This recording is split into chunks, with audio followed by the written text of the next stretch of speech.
जय श्री राम।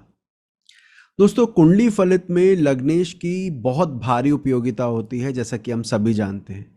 यदि लग्नेश को देखे बगैर हम फलित कर रहे हैं तो उस फलित का प्रभाव बहुत कम हो जाता है या पूरी तरह से वो सटीक नहीं हो पाता है।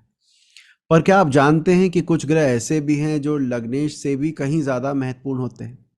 आज हम इसी बारे में बात करेंगे और जानेंगे ऐसे कौन से ग्रह हैं जिनको लग्नेश के साथ साथ देखना बहुत ज़रूरी है यदि आप फलित कर रहे हैं तो आइए और विलंब नहीं करते हैं, आरंभ करते हैं आज की यात्रा और जानते हैं कौन होते हैं ये 6 कुंडली नियंत्रक ग्रह।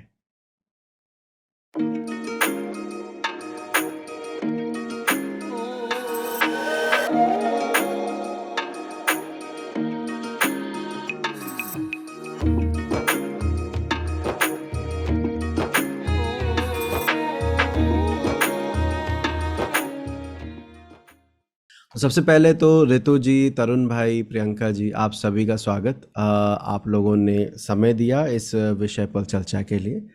और आज का विषय बड़ा ही रोचक है। जैसा कि वीडियो की शुरुआत में मैंने आपको बताया कि जब पत्रिका हम देखते हैं तो एक ही पत्रिका में कई बड़े अच्छे अच्छे योग होते हैं और कुछ उसी कुंडली में नेगेटिव योग होते हैं।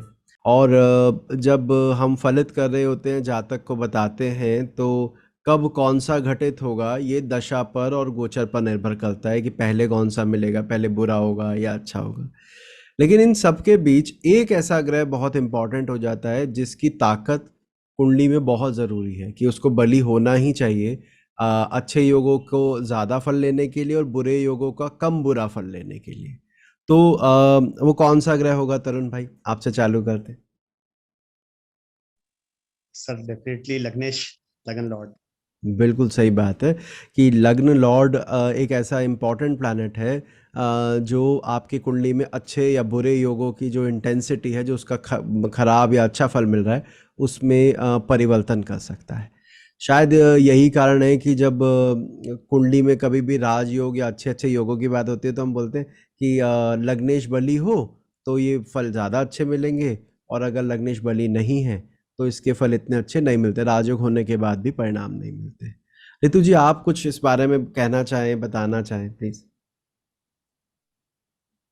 सर मैं ये कहना चाहूंगी कि अगर लगन लॉर्ड भी उसमें इन्वॉल्व हो जाए तो और ज्यादा शायद फल मिलेंगे, है ना सर? अच्छा। आपने ये बताया था कि लगन या जो भी कॉम्बिनेशन बन रहा है उसमें अगर लगन लॉर्ड भी इन्वॉल्व हो जाए किसी तरह दृष्टि से या कैसे भी, तो शायद ज्यादा अच्छे फल मिलेंगे या बुरे फल मिलेंगे, जो भी वो योग हम्म। होगा उस हिसाब से। मैं वही लाइन बोलने वाला था, आपने पूरी कर दी कि हाँ, अच्छे योगों में अगर वो इन्वॉल्व हो जाता है, वो भी उसका पार्ट बन जाता है तो बहुत अच्छी बात है। और अगर किसी बुरे योग में वो पार्ट ले लेता है या वो इन्वॉल्व हो जाता है तो हम कहते हैं अब यार ये परेशानी तो ज़िंदगी भर की है, ये दशा ट्रांजिट इनको छोड़ दो, अब तो ये चीज़ तो आपके साथ रहेगी रहेगी, है ना। आप प्रियंका जी, आप कुछ बोलना चाहेंगे, बताना चाहेंगे? सर ये बात तो सही है कि लग्नेश जिस तरीके के योग में इन्वॉल्व हो जाता है तो वो व्यक्ति को सफर भी करता है और सुख भी उठाता है। जैसे कि अगर वो युति पंचमेश से है, वो भी राजयोग है, नवमेश पंचमेश है, त्रिकोण के स्वामी अगर लग्नेश के साथ युति करते हैं तो लाइफ बाय लक इजी तो हो ही जाती है। और हम्म। अगर ये 6 8 12 स्पेशली अष्टम से, तो लाइफ में प्रॉब्लम्स तो आती है, जैसा कि हम्म। आपने बताया। हम्म। तो अभी जैसा आप लोगों ने कहा कि भाई अगर अच्छे योग में इन्वॉल्व होगा तो अच्छी बात है, बुरे योग में होगा बहुत बुरी बात है। तरुण जी ने कहा लग्नेश बड़ा इंपॉर्टेंट हो जाता है। ये जो हमने अभी तक पढ़ा और पढ़ाया, ये नो डाउट ये बिल्कुल एप्लीकेबल है, एप्ट है। आज हम इससे थोड़ी और आगे की बात करेंगे। आज हम देखेंगे ऐसे कौन से ग्रह हैं जो लग्नेश को भी अपनी उपयोगिता में पछाड़ देते हैं, या यूं कहूँ पूरी कुंडली को पकड़ के रखते हैं, उस कुंडली को नियंत्रित करके रखते हैं। तो आज का विषय उससे जुड़ा रहेगा। तो मैं एक स्लाइड स्टार्ट करता हूँ, फिर हम इस बारे में बात करते हैं। तो ये विषय आया कहाँ से? कई बार क्लाइंट चार्ट लेकर आते हैं और बोलते हैं सर मेरा तो लग्नेश बड़ा अच्छा बैठा हुआ है, वो तो लगन में ही बैठा हुआ है, या वो तो बड़ा मतलब अपने मित्र राशि का बैठा हुआ, उसके बावजूद मेरी ज़िंदगी में तो दिक्कतें ख़त्म होने का नाम ही नहीं लेती हैं, हर टाइम मैं परेशान रहता हूँ। या इसका उल्टा भी कि लग्नेश कमज़ोर है लेकिन फिर भी ज़िंदगी अच्छी चल रही है। तो आज हम जानेंगे ऐसे कौन से ग्रह हैं जो कि कुंडली को कंट्रोल कर पाते हैं। जब हम बात करेंगे तो हम ऐसे 6 फैक्टर्स की बात करेंगे, 6 अलग अलग ग्रह निकल कर आएंगे जिनकी इंपॉर्टेंस लग्नेश जितनी ही है और कई बार लग्नेश से भी ज़्यादा है। इन 6 में सबसे पहले तो लग्नेश ही है। भाई जब भी पत्रिका देखेंगे, जैसे तरुण भाई ने कहा, ऋतु जी आपने, प्रियंका आपने, कि भाई लग्नेश का बली होना तो मस्ट है, और बली होने के साथ साथ योग में इन्वॉल्व होना फ़ायदा देता है। एक एग्जाम्पल चार्ट लेते हैं, जैसे ये पत्रिका है, मान लीजिए ये है 31 जुलाई 1970 की, सुबह के 2 बजे, सिरसा हरियाणा। तो वृषभ लगन की पत्रिका है। तो ऐसे में इस कुंडली में कुछ अच्छे योग भी होंगे, कुछ बुरे भी, हर कुंडली में जैसे होते हैं। तो यहाँ पर अगर मैं लग्नेश पर फोकस करूँ तो मुझे बताइए आपको क्या लगता है लग्नेश की कैसी स्थिति है? ऋतु जी से चालू करते हैं, फिर प्रियंका के पास चलेंगे। सर लग्नेश राहु केतु एक्सिस में आ गया, हम्म थोड़ा सा उतार चढ़ाव प्रॉब्लम्स तो रहेंगे ही। Right right right. कुछ और ऐड कर रहे थे आप? सॉरी मैं बीच में रोक दिया आपको, कुछ बोल रहे थे आप? सर वीनस जैसे हम बोलते हैं 7th हाउस का कारक भी है, वो भी केतु के साथ होना वो अच्छा नहीं हुआ। और शत्रु राशि में है वीनस, सन के साइन में, बिल्कुल तो वो बिल्कुल। थोड़ा वो खराब हो गया। चलिए अच्छी बात है, अच्छी बात तो नहीं है, बुरी बात है, लेकिन आपने जो कहा ठीक है। प्रियंका आप बताइए आपको क्या लगता है इस कुंडली में? Sir Venus Rahu Ketu axis में है, वो बात तो ठीक है, लेकिन दिग्बली है और योग कारक से संबंध नहीं बना पा रहा है। तो इस और शत्रु राशि में है, एक शुभ ग्रह है लेकिन वो भी काफी दूर है। तो इसमें बुध उसका मित्र भी है, वो काफी दूर है। और अगर हम लगन की डिग्री देखें तो वो लगन के 5 डिग्री के अंतर पे है, तो वो भी फल तो देगा। दिग्बल होने के साथ वो कितना फाइट आउट करेगा, एक ही बल है सर उसके पास, अच्छा तो बस। ये बात यहाँ पर आती है जो अभी इन्होंने कहा। भाई देखिए, जब भी कुंडली हमारे पास आएगी हमेशा ऐसा होगा कि एक आध बल मिल रहा होगा, 2-1 बल जा रहे होंगे, या 3-4 बल आ रहे होंगे, एक आध बल कम हो रहा होगा। अब हमें इसे फलित में यूज़ करना है। तो जैसा ऋतु जी ने कहा, पहले ऋतु जी की बात पर चलते हैं। ऋतु जी ने कहा लग्नेश उन्हें फायरी साइन में नजर आया, एनिमिकल साइन में नजर आया, उसके साथ उन्हें केतु नजर आया, राहु केतु एक्सेस नजर आई। तो अतः उन्हें लगता है कि ये शुक्र इतना बली नहीं है, और बीइंग कारका ऑफ रोमांस, वो अगर अपनी ताकत खो रहा है एक अग्नि तत्व राशि में बैठकर, मैं इसमें और जोड़ूंगा क्योंकि 27/11 का है, तो ये नवांश में भी धनु में जाएगा, तो उस स्थिति में वहां पर भी वो अग्नि में जा रहा है, तो ये कोई अच्छे संकेत नहीं है वैवाहिक जीवन के लिए। अब इसमें प्रियंका जी अपनी बात जोड़ती हैं, कहती हैं कि भाई वो तो दिग्बली बैठा है, शुक्र को तो दिग्बली भी है, और technically she is right also कि हाँ वो दिग्बली है। अब दिग्बल का फायदा क्या होता है? देखिए, दिग्बल शुक्र और चंद्रमा को मिलता है, चौथे भाव में मिलता है। क्यों मिलता है? क्योंकि हम ये मान के चलते हैं मनस्थिति पर शुक्र और चंद्रमा जैसे ग्रहों का प्रभाव होना मनस्थिति को अच्छा रखता है, ओवरऑल आपकी थिंकिंग अच्छी रहती है। लेकिन अगर वो दिग्बली ग्रह उसी घर में जाके पिट जाएं, शत्रु राशि के हो जाएं, या अपना डिफरेंट तत्वा में चले जाए, पाप प्रभाव में आ जाए, तो हम कहते हैं आपकी चाहत तो है उस घर से उस चीज की, लेकिन वो मिल नहीं रही है। क्यों तरुण भाई? हमने जैसे ये डिस्कस किया था, लग्नेश जिस भाव में बैठकर पीड़ित होता है, आप प्लीज इसको कंप्लीट कीजिएगा। आपको क्या लगता है? आप मतलब उसी भाव से आप पीड़ित होते हैं, आप चाहते भी हैं वो मिले, लेकिन आप मिल नहीं पाता है, आपको मिल नहीं पाता है। तो हम यहाँ पर देखिए, चौथे का स्वामी लग्नेश चौथे में तो है, आपका इंटरेस्ट है उस घर में, आप दिग्बली होते हैं, आपकी एक्सपेक्टेशन है वहाँ पर ये राहु केतु एक्सेस, शत्रु राशि का होना, और प्रियंका ने बात बिल्कुल सही कही कि बुध, अगर हम बिना डिग्री के देखें तो लगता है बुध एक मित्र ग्रह होकर साथ में है, लेकिन वो इतनी दूरी पर है कि उससे पहले तो केतु का प्रभाव है, तो यहाँ पर बुध कोई खास प्रभाव नहीं डाल पाएगा। तो इस चार्ट में जो भी अच्छे बुरे योग होंगे, जहाँ तक कि ओवरऑल जो जीवन का स्तर रहेगा उसके ऊपर इसका बुरा असर पड़ता दिखता है। राइट, ये तो सिंपल तरीका हुआ अपना कि कोई भी कुंडली आए, लग्नेश को देखना है, उसकी ताकत को देखना है, और कोई दुर्योग या अच्छे योग में बन रहा हो तो उसको देखना है। अब जो दूसरा सबसे इंपॉर्टेंट इसके अलावा जो है, जिसके ऊपर हमारी नजर हमेशा जानी चाहिए, वो है सूर्य, चंद्र और लगन। इन तीनों में से अगर कोई ग्रह दो पर भी प्रभाव डाल रहा है, तीनों पर डाल दे तो बात अलग है, वो तो और भी अच्छा हो जाएगा या बल्कि उसका इंपॉर्टेंस बढ़ जाएगा। लेकिन अगर दो पर भी प्रभाव डाल रहा है तो आप उस ग्रह को इग्नोर नहीं कर सकते। इसका कारण क्या हो सकता है तरुण भाई, आप बताइए। सर जब मतलब तीनों लग्नों से ही अगर वो पीड़ित हो जाएगा तो मतलब उसके भाव तो हमें मतलब रिजल्ट तो मिलेंगे ही डेफिनेटली। बिल्कुल, या तीनों लग्नों से ही प्रभावित हो जाएगा।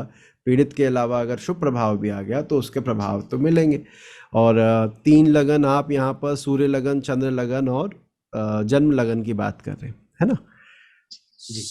सुदर्शन कुंडली के अनुसार जैसा कहा जाता है कि बड़ी इंपॉर्टेंट कुंडली है, हमें हमेशा देखना चाहिए। तो जैसे तरुण भाई ने बताया, इन तीनों में से दो पर भी असर आ गया किसी ग्रह का तो उसकी इंपॉर्टेंस बढ़ जाती है।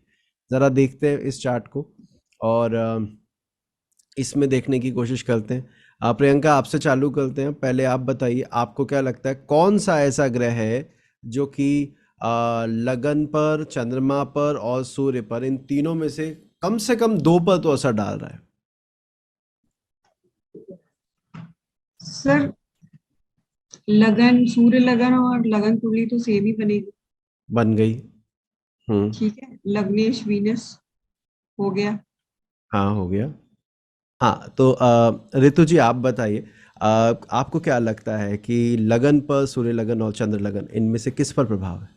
सर सैटर्न का आ रहा है वीनस पर, जो कि लग्न लॉर्ड भी हुआ और सन कुंडली का भी लॉर्ड हुआ। ओके, तो आपने कहा दोनों के लग्नेश पर शनि का आ रहा है। राइट। ठीक है, अग्री। तरुण जी, आप इसमें कुछ और जोड़ना चाहें? दोनों लग्नों से सर मंगल भी वहीं आता है, मंगल और सूर्य मतलब तो उसका इफेक्ट भी आएगा सर। तो आप ये कह रहे हैं कि इस कुंडली के लगन में मंगल बैठा है और सूर्य कुंडली के भी लगन में मंगल है, तो उस आधार जी। पर मंगल का प्रभाव भी दोनों पर आ रहा है।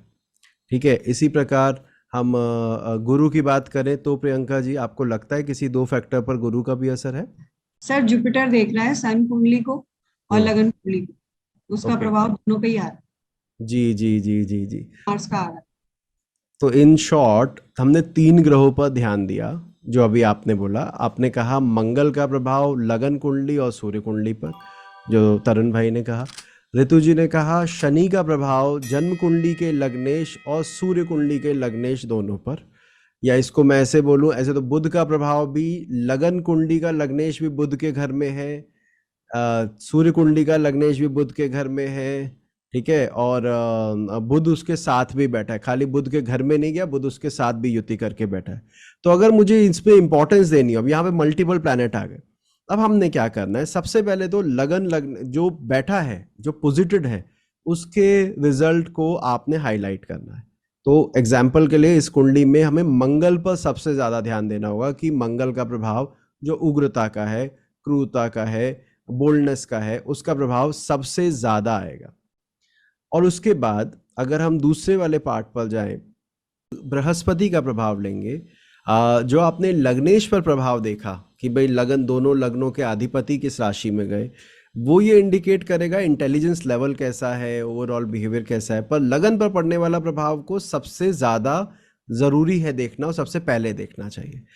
तो मैं बताना क्या चाह रहा था, जिस कुंडली को अभी आप देख रहे हैं, इसका वृषभ लगन है, लग्नेश बुध के साथ है। नॉर्मली हम लेवल ऑफ इंटेलिजेंस अच्छा देखते हैं, पर यहाँ पर उसके साथ साथ ये व्यक्ति एग्रेसिव भी रहा। कई निर्णय इसने लाइफ में ऐसे लिए हैं जो अचानक से है, किसी को भी नहीं पता था, घर में पेरेंट्स को नहीं पता था, करके आ गया और आके बता रहा है मैंने ये कर लिया। तो इस तरह के ट्रेट, वो मंगल का प्रभाव लगन कुंडली के लगन पर है और सूर्य कुंडली पर, दोनों पर होना इसको इंडिकेट करता है। वैसे सूर्य भी यहाँ पर है तो लीडरशिप क्वालिटी को इंडिकेट कर रहा है। तो दोनों चीजों को मिलाकर इन ग्रहों को देखना बहुत जरूरी हो जाता है। अभी इसी को हम और आगे बढ़ाते हैं। अब हम कह रहे हैं ऐसा कोई ग्रह अगर आपकी कुंडली में है जिसका प्रभाव लगन पर भी है और लग्नेश पर भी है, दोनों पर है, तो उसकी इंपॉर्टेंस लग्नेश से भी ज्यादा हो जाती है। कैसे? उसका प्रभाव आपके जीवन पर डेफिनेटली आएगा, उसके नैसर्गिक कारकत्व का प्रभाव आपके ऊपर आएगा, वो जिस घर का स्वामी होगा उसका प्रभाव आपके ऊपर पूर्णतः आएगा। उदाहरण के लिए ये पत्रिका है, इस पत्रिका में तरुण भाई आपसे चालू करते हैं। आप बताइए, आपको क्या लगता है इस कुंडली में लगन लग्नेश पर किसका प्रभाव है? सर गुरु और बुध दोनों लगन में ही बैठे हैं, तो लगन और लग्नेश दोनों के ऊपर ही गुरु बुध का असर तो बिल्कुल सबसे पहले आएगा सर। बिल्कुल आप सही कह रहे हैं। अगर आपको दोनों में से एक को चुनना हो तो ज्यादा किसका आएगा? ज्यादा सर इसमें बुध का ज्यादा आएगा सर, क्योंकि बिल्कुल। लगन की डिग्री 21 डिग्री है और वो 27 डिग्री का है, तो उस प्रभाव से सर। सो जैसा तरुण भाई ने कहा कि गुरु का प्रभाव भी दिखता है, बुध का भी दिखता है, पर अगर हमें, वैसे तो दोनों को ही लेना चाहिए and he is absolutely right. और लेकिन अगर हम डिग्री के पास देखें, लगन लग्नेश की डिग्री के पास देखें, तो बुध का प्रभाव ज़्यादा है कंपेयर टू जुपिटर। इस वजह से पहली चॉइस हमारी बुध होगी। अब अगर बुध होगी तो बुध इस कुंडली में प्रियंका जी किस भाव का स्वामी है और कैसे पोजिटेड है, थोड़ा बताइएगा। सर अगेन बुध दिग्बली है, ठीक है जी, और 12th एंड 3rd लॉर्ड का स्वामी है। बिल्कुल सही है, बिल्कुल सही है। आपने दो कहा, शुभ ग्रह के साथ है, सॉरी, 2 शुभ ग्रहों के साथ है, उन दो शुभ ग्रह में से एक लग्नेश है, एक तो लग्नेश लग्नेश है। के ऊपर प्रभाव है। ठीक है, तो नवांश में किस राशि में जाएगा, कोई तीनों में से बताना चाहे? स्पाइसेस में स्पाइसेस में आ जाएगा में सर। जाएगा। बिल्कुल हाँ जी। बिल्कुल, तत्व में तो जाएगा। मीन में जाएगा, जैसा कि बताया आपने रितु जी। तो हाँ, मीन में जाएगा। यानी इसका मैं क्यों आपसे इस बारे में पूछना चाह रहा था या बताना चाह रहा था, इस कुंडली में 12वें का स्वामी यानी विदेश भाव का स्वामी का संबंध अगर लगन लग्नेश से है, तो हमें ये कहना पड़ेगा कि आपके कार्य क्षेत्र में ग्लोबल वर्क होने की संभावनाएं बहुत बढ़ गई है। एक, दूसरा, तीसरे भाव का स्वामी अगर लगन में है और वो लगन लग्नेश की डिग्री के पास है, तो फिर हमें ये भी कहना पड़ेगा कि आपके काम में ट्रैवलिंग रह सकती है, डिफरेंट प्रोजेक्ट्स रह सकते हैं, क्योंकि कंसिस्टेंसी नहीं रहेगी, बदलता रहेगा। एक और इम्पॉर्टेंट चीज, बुध न केवल इस कुंडली में तीसरे घर का स्वामी है, वो काल पुरुष की तीसरी राशि का भी स्वामी होता है, यानी कम्युनिकेशन स्किल का भी। तो आपकी पर्सनैलिटी में मर्क्यूरियन ट्रेट, जो कि कम्युनिकेशन है, इंटेलेक्ट है, लोगों से जुड़ना है, फॉरेन जाना है, फॉरेन से काम है, वो इनबिल्ट आ रहे हैं। कोई भी दशा आए, कुछ भी आए, आप में ये चीज़ें तो चलती रहेंगी। तो इनको हमने पहले इंपॉर्टेंस देनी है, उसके बाद जो बाकी भाव बच गए, जैसा कि तरुण भाई ने कहा था कि गुरु को भी हमें देखना चाहिए, तो गुरु छठे और भाग्य का स्वामी है, उनके जो ट्रेट हो सकते हैं हम वो भी यहाँ पर बोल सकते हैं, पर ज्यादा 12वें और तीसरे के। तो ऐसी कुंडलियों में जहां पर लगन, यहाँ पर चंद्रमा से भी ज्यादा इंपॉर्टेंट मरकरी हो गया। एक और महत्वपूर्ण बात, नॉर्मली कर्क लगन का व्यक्ति हमें मिलता है तो हम बोलते हैं व्यक्ति इमोशनल होगा, भावुक होगा, कर्क वाले ट्रेट हम बताने लगते हैं, और भी जो चीजें बोली गई है। लेकिन जब आप कहते हैं कि लगन में बुध है और वो लग्नेश के भी साथ है, तो वो अब हम उसमें कैंसर के ट्रेट हटाकर मरकरी के ट्रेट को हाईलाइट करेंगे कि ये बंदा तो बहुत इंटेलिजेंट होना चाहिए, दिमाग वाला है, ऐसा है, वैसा है। तो अब हमें बिल्कुल फलित बदलना होता है ऐसे केसेस में। तो मुझे एक पत्रिका याद है, मैं उसके बारे में आपको बताऊं कि सिंह लगन था और लगन में ही सूर्य विराजित था। तो जहाँ तक का सिंह लगन, तो सिंह वाला जैसा होना चाहिए उससे वैसी उम्मीद करनी थी। लेकिन उसी के लगन में लग्नेश के साथ शनि भी विराजित था। ऐसी स्थिति में शनि बैठने की वजह से वो जो नेचर, अब क्योंकि लगन लग्नेश दोनों पर शनि आ रहा था जो सप्तमेश था, क्योंकि सिंह लगन में सप्तमेश बनेगा, शनि सप्तमेश था, तो वो सामने वाले लोगों के सामने दबने की आदत, जीवन साथी के आगे दबने की आदत, इस तरह का स्वभाव, मूल स्वभाव उसका था, और शनि की प्रधानता थी उसके नेचर में। तो जब भी हम पत्रिका देखेंगे तो हम उस ग्रह के कारकत्व को जरूर बोलेंगे, जो ग्रह लगन में लग्नेश के साथ बैठा हो या लगन में बैठकर लग्नेश को देख रहा हो, ऐसा अगर कोई भी कॉम्बिनेशन है तो उस पर हमें ध्यान देना चाहिए। आगे बढ़ते अगले चौथे कारक पर चलते कि किसको देखना बहुत जरूरी है। वो है ये, कुंडली में 4 ग्रहों का राशि अधिपति। ठीक है, दोबारा मैं ऋतु जी आपके पास आता हूँ। आपको क्या क्यों लगता है या क्या कारण हो सकता है कि 4 ग्रहों के राशि अधिपति को हमें देखना चाहिए कुंडली में? क्योंकि सर जब 4 ग्रह एक घर में बैठ जाएंगे तो नेचुरली वो घर तो हाईजैक हो गया पूरा, और उसका अगर उसका लगन लगने से संबंध बन गया तो और ज्यादा इफेक्ट आ जाएगा आई थिंक। आपने कहा एक ही घर में 4 ग्रह बैठ जाएंगे तो बहुत ज़्यादा प्रभाव उस घर पर आ जाएगा या उस घर की इम्पोर्टेंस बढ़ जाएगी। तरुण भाई, आपको क्या लगता है उसके अधिपति को लेने के लिए क्या कारण हो सकता है? उसके अधिपति को हमें लेना चाहिए सर। अधिपति का रिलेशन अगर लगन लग्नेश दोनों से आ जाए तो डेफिनेटली उसका रोल मतलब अच्छा बुरा जैसे भी होगा उसके ऊपर हमें आएगा सर। हाँ, ऋतु जी आप कुछ कहना चाहते हैं? पहले आप बोलिए, फिर प्रियंका जी पर चलते हैं। अधिपति का इसलिए भी इम्पोर्टेंस हो गया क्योंकि जो जिस घर में 4 जने बैठे हैं उसको खिलाने वाला अगर स्ट्रांग है वो भी तो स्ट्रांग होना चाहिए ना। शायद इसलिए लेते हैं कि जिस घर में 4 ग्रह बैठ जाए उसका लॉर्ड भी स्ट्रांग होना चाहिए, तभी शायद ये फल मिलेगा। यानी होस्ट में जान होनी चाहिए, जो उन 4 ग्रहों जिसके घर में जाके बैठे। प्रियंका जी आप बताइए कुछ। सर 4 ग्रह होंगे तो जाहिर सी बात है सूर्य तो वहीं का ही होगा, आसपास होगा।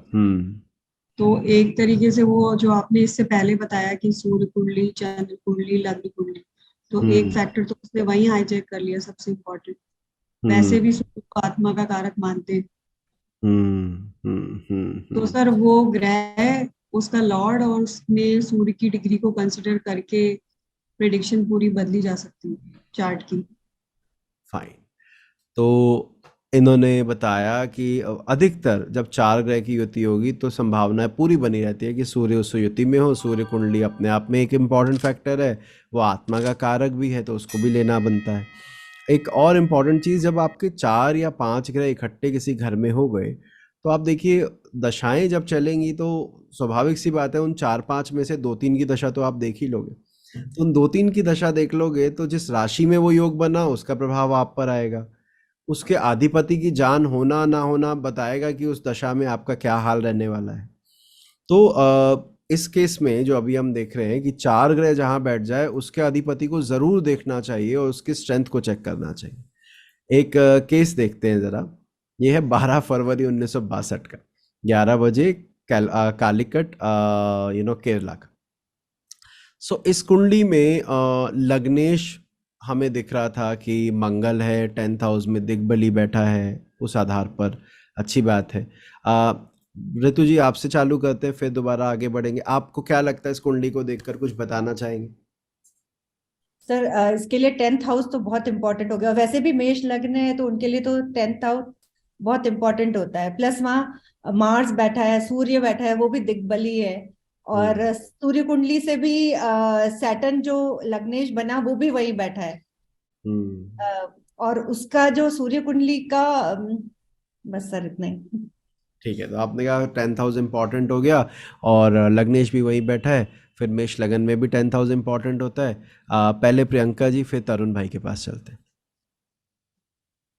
सर लग्न कुंडली का लॉर्ड भी अपने से 10th, चंद्र कुंडली का लॉर्ड अपने से, सूर्य कुंडली का लॉर्ड अपने आप से केंद्र में, तो सब वही केंद्र कोण में ही है। तो ये तो सर इसमें शनि बहुत इंपॉर्टेंट रोल प्ले करेगा। राइट। तरुण भाई अब आप बताइए क्या कहना चाह रहे हैं?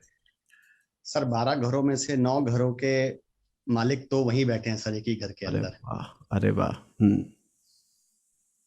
तो सारा का सारा तो पूरी लाइफ का दामोदर ही ऐसे वहीं 10th हाउस को लेके ही घूमता रहेगा सर, तो पूरी लाइफ का।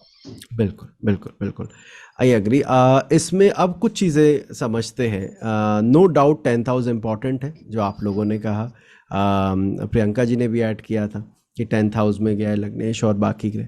देखिए ये जो 10 नंबर की राशि है ये काल पुरुष की भी 10वीं राशि है, इसलिए हमारी बात यहाँ पर तो परफेक्ट जाएगी, बहुत बढ़िया जाएगी।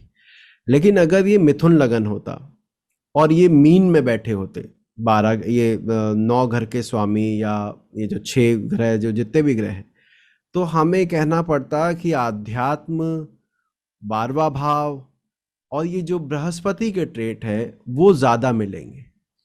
मैं ये क्या बताना चाह रहा हूँ, देखिए दशम भाव वो नो डाउट लग्न से तो है ही, तो हम तो दशम तो लेंगे लेंगे, लेकिन जिन हम बाकी 9 ग्रहों को देख रहे हैं वो 9 ग्रहों से वो भाव अलग अलग स्थान पे आ गया। सेकंड से वो 9th है, थर्ड से वो 6th है, 8th है, सॉरी, ऐसे करके हम उसको बढ़ाएंगे तो हर घर से उसका भाव बदल जाएगा।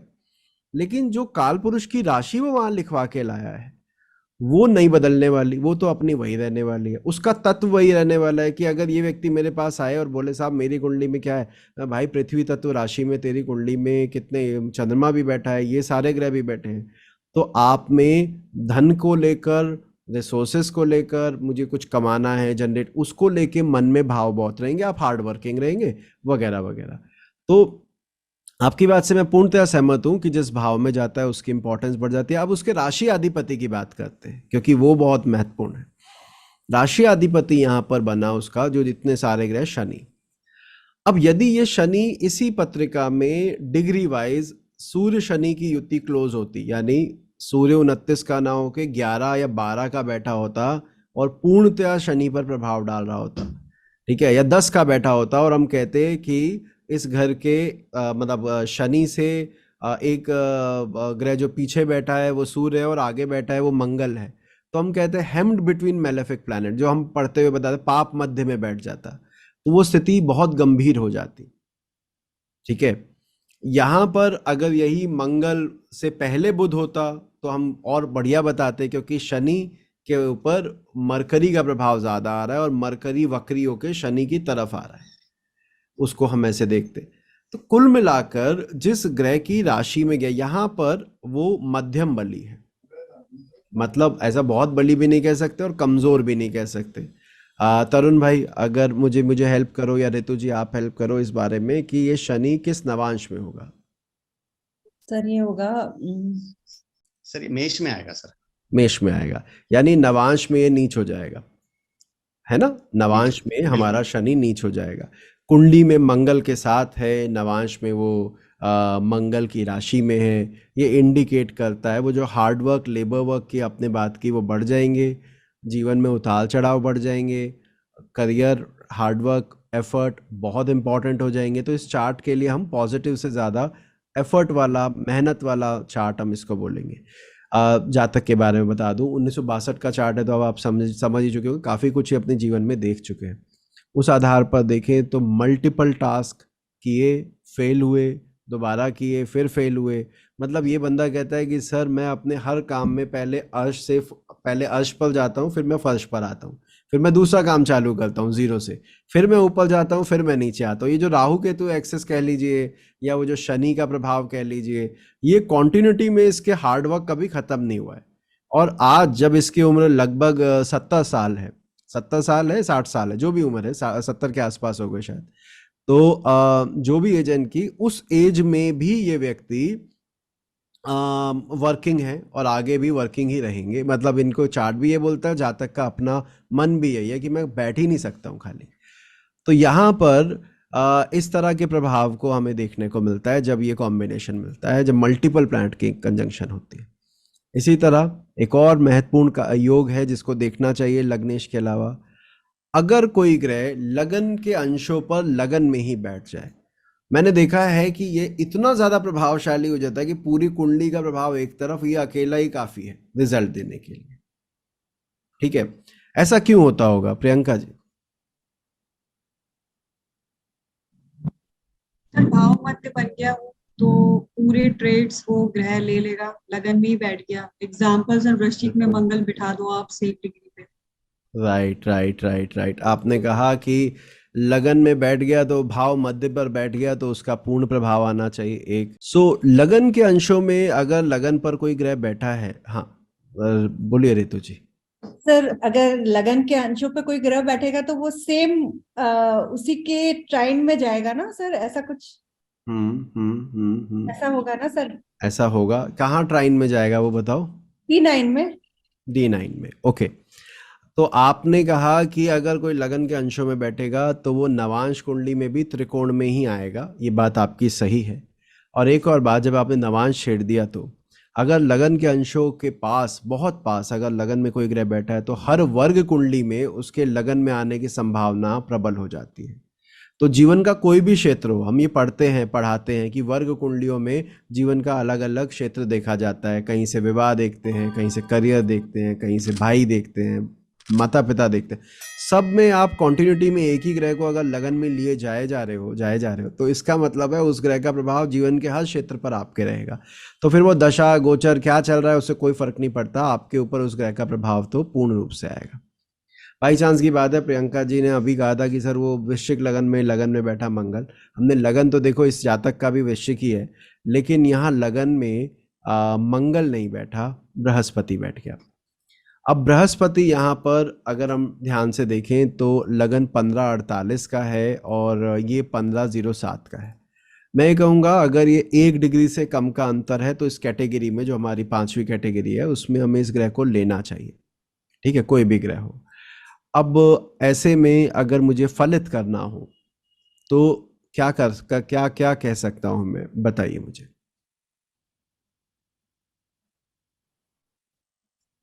सर गुरु का प्रभाव तो हर कुंडली में, जैसे आपने बताया, हर वर्ग कुंडली में आएगा ही आएगा। तो गुरु एक बहुत इंपॉर्टेंट प्लैनेट हो गया है इस जातक के लिए। बिल्कुल, कोई भी इवेंट होगा तो गुरु से, मतलब हाँ, गुरु को तो हमें प्राइम इंपॉर्टेंस लेके उसको देखना ही पड़ेगा। गुरु की क्या पोजीशन है, क्या अच्छे बुरे कौन, मतलब किन एस्पेक्ट क्या आ रही है। तो गुरु का मतलब मेन रोल हो गया है इसके ऊपर। जी जी जी।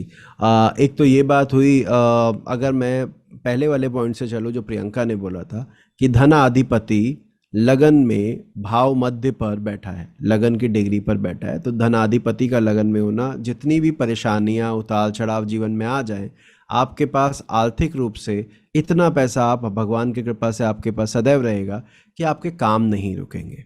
एक दूसरा, पंचमाधिपति लगन में सेम डिग्री का है तो संतान, विद्या अध्ययन, बौद्धिक क्षमता, ज्ञान के लिए भी ये लाइन बोली जा सकती है। इसके साथ साथ गुरु मोटापे का भी कारक है और ये जलीय राशि में जा रहा है, तो हम कहेंगे कितना भी आप दवाइयाँ खा लो, डाइट कंट्रोल कर लो, कहीं ना कहीं आपके चेहरे पर, आपकी बॉडी पर वेट पुट ऑन होने के चांसेस रहेंगे। ठीक है ना। कई बार दशाओं के हिसाब से आजकल तो बहुत होता है कि पहले व्यक्ति मोटा था, उसने अपना 60 दिन का कोर्स किया, पतला हो गया, या अलग अलग ऐसे। यहाँ पर इसको मुश्किल आएगी कम करने में, और अगर कम कर भी लेगा तो थोड़े समय बाद फिर वहीं पर, क्योंकि बेसिक ट्रेट तो वही है कि लगन में मैं गुरु लेकर बैठा हूँ। एक और चीज़ जो तरुण भाई ने कही उसी तरह से कि गुरु मैच्योरिटी का भी कारक है। तो आप जहाँ पर भी जाएंगे, आप चाहे घर में तीसरे नंबर के भाई हैं, चौथे नंबर की बहन है, लेकिन आपकी पूछ ऐसे होगी कि आप सबसे बड़े हैं, कि उससे पूछ लो, वो जो कहेगी, वो जो कहेगा तो कर लेंगे। तो आप चाहो या ना चाहो, आपको वो मान भी मिलेगा और वो पोजीशन भी मिल जाएगी। इन शॉर्ट यहाँ पर उसको वो सारी क्योंकि ये काल पुरुष का 9वें भाव का भी स्वामी है, कुंडली का धनेश है, कुंडली का पंचमेश है, तो चाहे इस कुंडली में लग्नेश 12वें गया है, वो भी देखो लगन की डिग्री जितने ही डिग्री पर बैठा है 12वें घर में 1452 पर, राहु केतु एक्सेस में जो उतार चढ़ाव को दिखाता है, शनि वक्री होकर लगन को देख रहा है, लेकिन केवल इस एक गुरु ने इस कुंडली को संभाला हुआ है, क्योंकि वो लगन से अपनी इंप्रेशन को छोड़ ही नहीं रहा है। नहीं छोड़ रहा है तो फिर वो कहानी खराब होगी नहीं हमारी। तो यहाँ पर परिस्थितियां, मैं ये क्यों बताना चाह रहा हूँ कि नॉर्मली अगर ये गुरु यहाँ पर नहीं होता, डिग्री वाइज थोड़ा दूर पास होता, और हम कुंडली देखते, हम कहते हैं लग्नेश 12वें गया है, राहु केतु एक्सेस में गया है, लगन पर तीसरे घर के वक्री स्वामी की दृष्टि है, ये सारी कंडीशन इस कुंडली को कमजोर कर रही है। मतलब लगता है कि इतनी अच्छी कुंडली नहीं है, परंतु वो गुरु, लगन में बैठा गुरु, सेम डिग्री का गुरु, और वो भी त्रिकोणाधिपति गुरु, अकेला इस कुंडली को संभाले हुए। तो ये वो जो हमारा पहला टाइटल था इस वीडियो, कुंडली नियंत्रक ग्रह, उसमें इस कैटेगरी में जुपिटर पूरी तरह से जाता है। अगले टॉपिक पर चलते हैं। लास्ट हमारे पास कौन सा ऐसा फैक्टर है जिसको देखना बहुत ज़रूरी हो जाता है जब आप कुंडली देख रहे हो, वो है लगन और नवांश दोनों में लगन को प्रभावित करने वाला ग्रह। बाई चांस की बात है, ऋतु जी ने पहले इस बात को छेड़ दिया कि सर जो लगन की डिग्री के पास बैठा होगा वो त्रिकोण में ही जाएगा, ऐसा कह रहे थे वो। तो मैंने हाँ, वो वहीं रहेगा और त्रिकोण में ही रहेगा। तो यहाँ पर भी वही बात आई कि लगन और नवांश दोनों में अगर कोई एक ऐसा ग्रह है जो आपका प्रभाव डाल रहा है दोनों पर, तो उसको देखना, उसको लेना बहुत ज़रूरी हो जाता है। ठीक है, तो इस चार्ट को देखिए और मुझे बताइए तरुण जी, आपको क्या लगता है कौन कौन से ग्रह हैं जो इस कुंडली में लगन को, दोनों लग्नों को प्रभावित कर रहे हैं? ये जन्म कुंडली है, नवांश कुंडली है?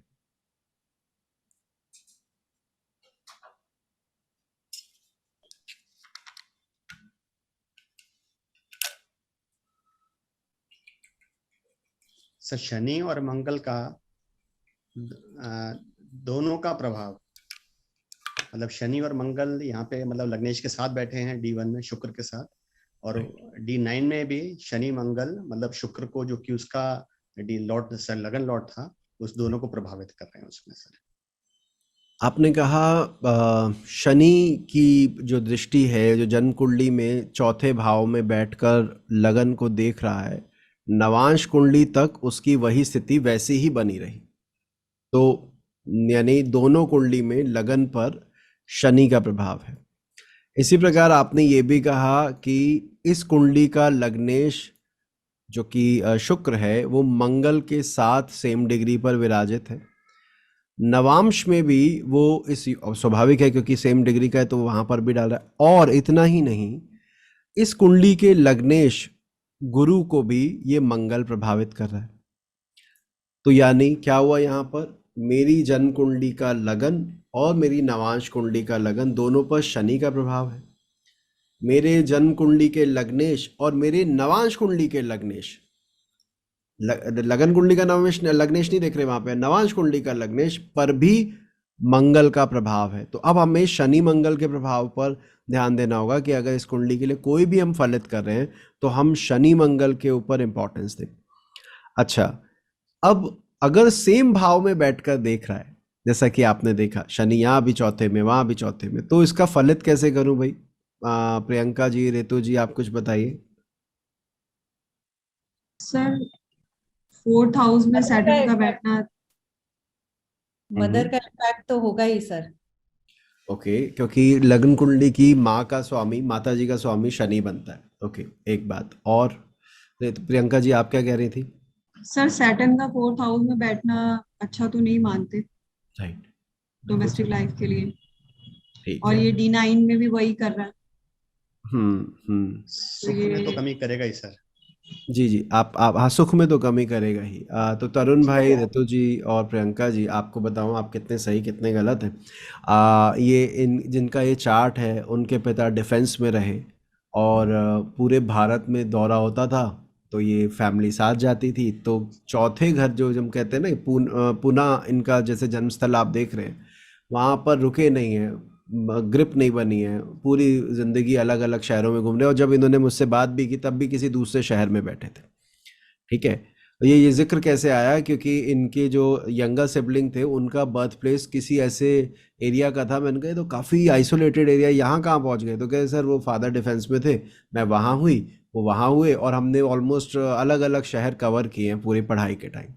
इतना ही नहीं, अब नवांश में भी वो शनि क्योंकि कॉन्टिन्यूएशन में है, तो अब जो हस्बैंड है जिनसे इनका विवाह हुआ है उनको PR बाहर की मिली हुई है, he is in a different country, और ये लड़की वहीं के लिए ट्राई कर रही है। वहाँ अभी हो नहीं पा रहा है कि दशा वगैरह की वजह से, लेकिन ये प्रयास वही कर रही है कि भाई वहाँ पे कैसे जाऊँ और क्या मैं जा पाऊँगी, ये सवाल था।